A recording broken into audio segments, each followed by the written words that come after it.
Shalimar Jewelry inaugural offer. Flat 9% VA on gold ornaments, 12,500 off on purchase of 1 kg silver.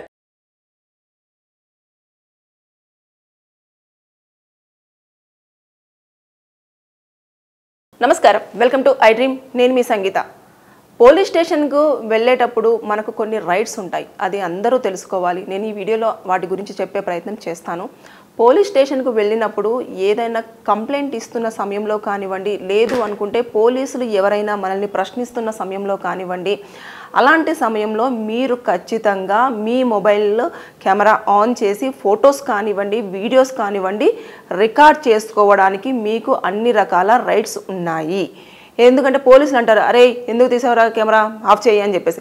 అవసరం లేదు. ఒకవేళ phone కనుక లాక్కున్నాడు అని అంటే మనం మళ్ళీ ఎవరైతే ఆ పోలీస్ ఆఫీసర్ ఉంటారో వాళ్ళకు ఖచ్చితంగా నేమ్ ప్లేట్స్ అనేవి ఇక్కడ ఆల్రెడీ బ్యాడ్జెస్ ఉంటాయి. ఆ బ్యాడ్జెస్ని చూసేసి అతని ఒక డిజిగ్నేషన్ కనుక్కొని మనము అతని పైన కేసు వేయడానికి కూడా మనకు అన్ని రకాల రైట్స్ ఉంటాయి.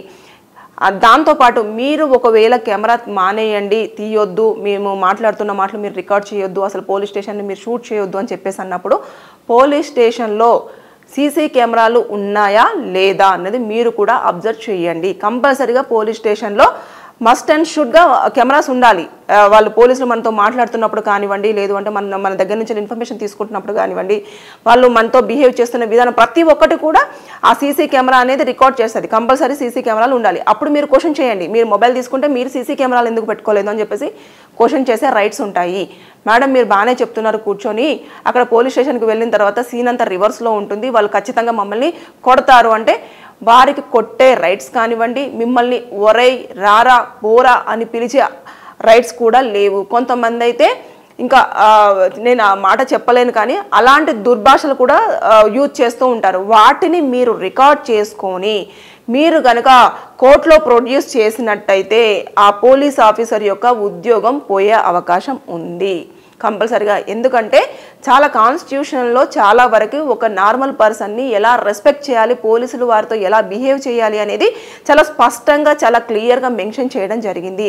అయినా కూడా పోలీసులు పట్టించుకోకుండా ఇష్టానుసారంగా తిడుతూనే ఉంటారు, కొడుతూనే ఉంటారు, అదేవిధంగా మాట్లాడుతూనే ఉంటారు, అంటే వాళ్ళని చాలా చిన్న చూపు చూస్తూనే ఉంటారు. ఇలాంటివన్నీ కూడా ఇంకా ఇమీడియట్గా తప్పు ఎటువైపు ఉంది ఎటువైపు లేదు అని తెలుసుకోకుండా పోలీసులు ఇలా బిహేవ్ చేస్తున్నారు అని చాలామంది నాకు చెప్తున్నారు. పోలీసుల విషయంలో మేము ఇలా అవుతుంది మేడం, ఇలా చేస్తున్నారు మేడం అని చెప్పేసి. ఇంకొకటి, పోలీస్ స్టేషన్లో ఇలా కెమెరాస్ విషయంలో ఇలా ఉంటే ఎప్పుడైనా పోలీస్ స్టేషన్ నుంచి వెళ్ళి పోలీసులు ఎవరైనా సరే మిమ్మల్ని మీ పేరు మీద ఇలా ఒక కేసు ఫైల్ అయింది, మీరు అర్జెంటుగా రండి స్టేషన్కి అని చెప్పేసి పిలిచారనుకోండి, గబాళ్ళ పరిగెత్తుకుంటూ వెళ్ళకండి. కంపల్సరిగా మీరు నాకు ఒక నోటీస్ అది ముందుగా తెలుసుకోండి, అసలు అది ఏం కేసు, ఎవరు పెట్టారు, ఎందుకు పెట్టారు అనేది ఒక వ్యక్తిని మీ తరపు నుంచి ఒక వ్యక్తిని పంపించి అది ఏం కేసో తెలుసుకొని అది ఎఫ్ఐఆర్ అయ్యిందా లేదా అదొకటి తెలుసుకున్న తర్వాత అప్పుడు మీరు పోలీస్ స్టేషన్కి ఒక పర్సన్ని తీసుకొని విత్ మీ ఫ్రెండ్ కానివ్వండి, మీ ఫాదర్ కానివ్వండి, లేదంటే మీ మదర్ కానివ్వండి, లేదంటే ఇంకో ఎవరైనా సరే వాళ్ళను తీసుకున్న తర్వాతనే పోలీస్ స్టేషన్కి అనేది వెళ్ళాలి. ఎఫ్ఐఆర్ కాలేదు అంటే, ఒకవేళ ఎఫ్ఐఆర్ అయ్యింది అని అంటే మాత్రం ఎట్టి పరిస్థితుల్లో మీరు ఏ పేరు మీద, ఏ బేస్ మీద, దేనికోసం, ఏ దాని ప్రకారంగా ఎఫ్ఐఆర్ చేశారు అనేది పూర్తి స్థాయిలో తెలుసుకున్న తర్వాతనే అప్పుడు నోటీస్ ఇవ్వమని చెప్పండి. నాకు అది 7 years బిలో ప్రిజన్మెంట్స్ ఉంటేనే మీరు తీసుకోవాల్సి ఉంటుంది. అంటే జైలు శిక్ష ఒక 7 సంవత్సరాల లోపు ఉన్న వాటికి మాత్రమే స్టేషన్ బెయిల్ అంటారు మీరు, అలాంటిది ఇవ్వడం జరుగుతుంది. సిఆర్పిసి 41A కింద నోటీస్ ఇస్తారు. నోటీసుని తీసుకున్న తర్వాతనే మీరు ఆ పోలీస్ స్టేషన్కి అనేది వెళ్ళండి. అంతేగాని వెళ్ళిన తర్వాత అక్కడ ఒకవేళ ఎఫ్ఐఆర్ అయ్యింది ఉంటే మిమ్మల్ని ఇమీడియట్గా వాళ్ళ ఆధీనంలోకి తీసేసుకొని కోర్టులో ప్రొడ్యూస్ చేసి రిమైండ్కి పంపించడం అనేది జరుగుతూ ఉంటుంది. అంటే అక్కడ ఏం జరిగింది ఏంటి అనేది తెలుసుకునే లోపే ఇదంతా కూడా జరిగిపోయే అవకాశాలు ఉంటాయి. కొన్నిసార్లు పోలీసులు కూడా చేసుకునే సందర్భాలు కూడా చూస్తూ ఉంటాం. అవి బయటికి రావు కానీ చాలా వరకు చేస్తూ ఉంటారు. దాంతోపాటు ఇంకొకటి ఏంటంటే, మీరు కనుక కంప్లైంట్ ఇవ్వడానికి వెళ్ళినప్పుడు అక్కడ ఉన్న వాళ్ళు ఎవరైనా సరిగ్గా ప్రాపర్గా రెస్పాండ్ అవ్వకపోతే దానిపైన కూడా మీరు చర్యలు తీసుకోవచ్చు. అక్కడున్న స్టేషన్ మేనేజర్ ఎవరైతే ఉంటారో, స్టేషన్ ఆఫీసర్ అంటారు, స్టేషన్ ఆఫీసర్ ఎవరైతే ఉంటారో వారి దగ్గరికి వెళ్ళేసి మీరు ఇక్కడ ఉన్న ఎవరైతే కంప్లైంట్ రైటర్ ఉంటారో అతను మా కంప్లైంట్ అనేది తీసుకోవట్లేదు, ఒకవేళ రాయడం రాకపోతే తీసుకోవట్లేదని చెప్తే అతను పిలిచి ఖచ్చితంగా రాసుకోమనే చెప్తారు. ఒకవేళ రాశారు, ఏ భాషలో రాశారు, అక్కడ ఇంగ్లీష్లో మాట్లాడుతున్నారు, హిందీలో మాట్లాడుతున్నారు, లేదంటే వేరే లాంగ్వేజ్లో మాట్లాడుతున్నారు, అయ్యో నా కంప్లైంట్ ఆ లాంగ్వేజ్లోనే రాయాలేమో, రాస్తేనే నా కంప్లైంట్కి వాల్యూ ఉంటుందేమో అని చెప్పేసి చాలామంది అనుకుంటారు. అవసరం లేదు. మనం ఎఫ్ఐఆర్ అంటే ఫస్ట్ ఇన్ఫర్మేషన్ రికార్డు కోసము మనం ఎలాంటి ప్రాబ్లం ఫేస్ చేసామనేది మనకు వచ్చిన భాషలో రాసి ఇస్తే సరిపోతుంది. అది తెలుగే కానివ్వండి, హిందీయే కానివ్వండి, ఇంగ్లీషే కానివ్వండి, ఏ భాష అయినా పర్వాలేదు. మీరు మీ యొక్క ప్రాబ్లమ్ని ఒక వైట్ పేపర్ మీద చాలా నీట్గా రాసి ఇస్తే దాన్ని అక్కడున్న రైటర్ మళ్ళీ రీరైట్ చేసి నీట్గా దాన్ని మెన్షన్ చేసేసి చూపించేసి దాన్ని సెట్ చేసి దాని మీద ఒక కాపీ తీసేసుకొని తర్వాత మీకు పోలీస్ స్టేషన్ నుంచి వెళ్ళి ఇలా మీరు ఒక కంప్లైంట్ ఇచ్చారు అని చెప్పేసి అన్న దాని ప్రకారంగా ఒక ఎక్నాలజ్మెంట్ కార్డ్ అనేది ఇవ్వడం జరుగుతుంది. చాలామంది ఏం చేస్తారు అంటే పేపర్లో రాసి ఇచ్చేసి ఆ కంప్లైంట్ ఇచ్చేసిన తర్వాత సరే బాబు ఓకే మేము చూసుకుంటామని చెప్పేసి అనగానే చాలామంది ఏం చేస్తారు, వెనుదిరిగి వచ్చేస్తూ ఉంటారు. ఇంకా ఓకే నేను ఇచ్చేసాను కదా కంప్లైంట్ అని చెప్పేసి. అలా కాదు. కంప్లైంట్ పోలీసు వాళ్ళు రిసీవ్ చేసుకున్నారు అనడానికి ఒక సాక్ష్యం ఏంటంటే మీరు ఎప్పుడైతే వారికి ఆ కంప్లైంట్ ఇచ్చిన వెంటనే వారు కంప్లైంట్ రిసీవ్ చేసుకున్నట్టుగా వాళ్ళ దగ్గర ఉన్న రిజిస్టర్ కాపీలో వాళ్ళు రాసుకుంటారు. ఏమని అంటే డేటు, మీ పేరు, మీ ఫోన్ నెంబరు, ప్లస్ తర్వాత మీరు కంప్లైంట్ ఏదైనా ఇచ్చారు ఏంటి అనే దేని గురించి అని చెప్పేసి నీట్గా రాసుకొని మీ సిగ్నేచర్ తీసుకుంటారు. తీసుకున్న తర్వాత వారు ఒక ఎక్నాలజ్మెంట్ కార్డ్ అనేది మీకు ఇవ్వడం జరుగుతుంది. అప్పుడు మీరు ఒక కంప్లైంట్ పోలీస్ స్టేషన్లో ఇచ్చారు, పలానా దానిపైన నేను ఇలా ఇబ్బంది పడుతున్నాను అని చెప్పడానికి అదొక సాక్ష్యంగా ఉంటుంది. అంతేగాని ఇవ్వంగానే వాళ్ళు తీసేసుకున్న వెంటనే మీరు అక్కడ పోలీస్ స్టేషన్లో కంప్లైంట్ ఇచ్చినట్టు కాదు. ఇన్ని రకాలుగా కూడా ఉంటుంది. మీరు పోలీసులకు భయపడాల్సినంత అవసరం లేదు.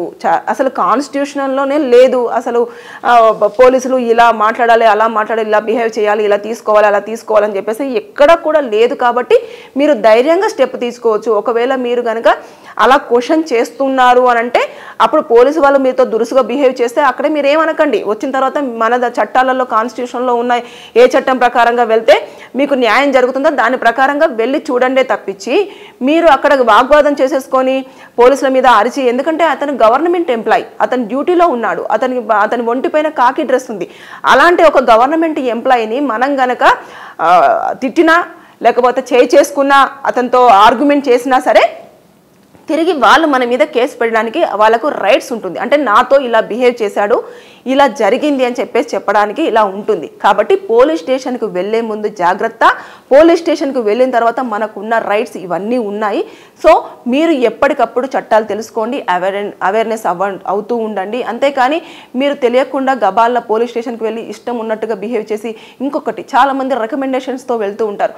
అన్న నా మీద ఇట్లా కేసు అయ్యింది కొంచెం మాట్లాడు అని చెప్పేసి. అది పోలీసుల ఈగోని హర్ట్ చేసినట్టే.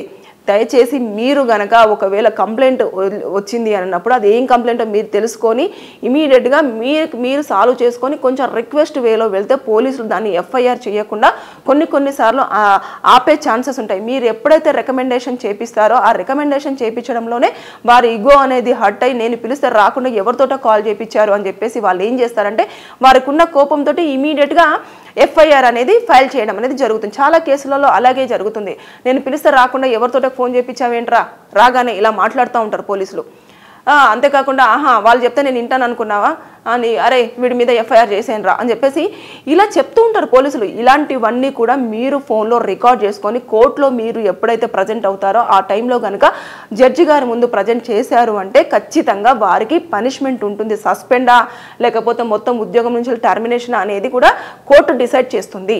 ఇలాంటి రైట్స్ అన్నీ ఉన్నాయి. కాబట్టి మీరు ఎప్పటికప్పుడు చట్టాల మీద అవగాహన పెంచుకుంటే అన్ని రకాలుగా మనం సేఫ్ సైడ్గా ఉంటాము. ఈ వీడియో చూస్తున్న వారికి ఎవరికైనా సరే ప్రాబ్లమ్స్ ఉంటే అంటే అది లీగల్ పరంగా ఇలాంటి డౌట్స్ ఉన్నా సరే కింద కామెంట్ రూపంలో తెలియజేయండి. నేను దానిపైన వీడియో చేసి మీకు పూర్తి సమాచారం ఇవ్వడానికి ట్రై చేస్తాను. Thank you. And for more videos, please subscribe to iDream. Please subscribe to iDream. Please subscribe iDream. And please subscribe to iDream. For more videos, subscribe to iDream. please like, share and subscribe to the channel. Congratulations, iDream. Subscribe to iDream. Subscribe to iDream. So subscribe to iDream Media. iDream ki iDream team andarki huge congratulations. Please subscribe iDream Media. Please subscribe to iDream. Subscribe iDream. Please subscribe to iDream. I dream అంటే నా కళల ఛానల్ను subscribe చేసుకున్న నోరు తిరుగుతలేదు. మీరైతే గంట గుర్తు కొట్టండి. For more such videos, please subscribe to iDream. Subscribe to iDream. Please subscribe to iDream. Please subscribe iDream Media. Please do subscribe to iDream. Please subscribe to iDream Media. For best entertainment and information, please subscribe iDream. And don't forget to subscribe to iDream.